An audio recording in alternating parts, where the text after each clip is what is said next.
പരിശുദ്ധ അമ്മ സദാ സന്നദ്ധതയായിട്ടുള്ള വ്യക്തിയാണ്.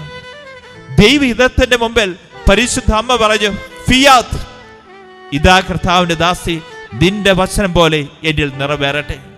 അമ്മയ്ക്ക് എപ്പോഴും ദൈവഹിതത്തിന് മുമ്പിൽ യെസ് പറഞ്ഞു എന്നുള്ളതാണ് നമ്മളും ഓർത്തിരിക്കേണ്ട കാര്യമാണ്. ദൈവഹിതത്തിന്റെ മുമ്പിൽ എന്നും യെസ് പറഞ്ഞു, അത് മരിയൻ വിശുദ്ധിയാണ്. എൻ്റെ ജീവിതത്തിൽ പല രീതിയിലുള്ള തീരുമാനങ്ങളും കാര്യങ്ങളും വരുന്നുണ്ട്. എന്നാൽ ദൈവഹിതമാണോ, ആ ദൈവഹിതത്തോട് യെസ് പറയാൻ ഞാൻ തയ്യാറാവുമ്പോഴാണ് പരിശുദ്ധ അമ്മയുടെ മരിയൻ വിശുദ്ധി എൻ്റെ ജീവിതത്തിലേക്ക് കടന്നു വരിക. വീണ്ടും പരിശുദ്ധ അമ്മയുടെ ജീവിതത്തിൽ നിറഞ്ഞിരുന്ന ലാളിത്യം.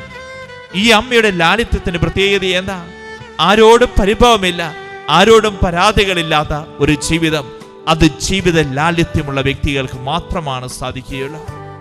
ആരോടും പരിഭവവും പരിദേവനങ്ങളും ഇല്ലാതെ, ആരുടെ മുമ്പിൽ ഇങ്ങനെയാണല്ലോ, ഇങ്ങനെയാണല്ലോ എന്ന് പറഞ്ഞ് നടക്കുന്ന തലമുറയുടെ മുമ്പിൽ ഈ പരിശുദ്ധ അമ്മ നമുക്ക് പറഞ്ഞു തരികയാണ്, അവകാശവാദങ്ങൾ ഉന്നയിക്കാതെ, ആരെയും കുറ്റപ്പെടുത്താതെ, ആരെയും പരിദേവനങ്ങളില്ലാതെ എല്ലാരെയും സ്വീകരിക്കാൻ ഒരു വ്യക്തിക്ക് സാധിച്ചിട്ടുണ്ടെങ്കിൽ അത് ഹൃദയത്തിൽ ലാളിത്യം ഉണ്ടെങ്കിൽ മാത്രമേ സാധിക്കുകയുള്ളൂ.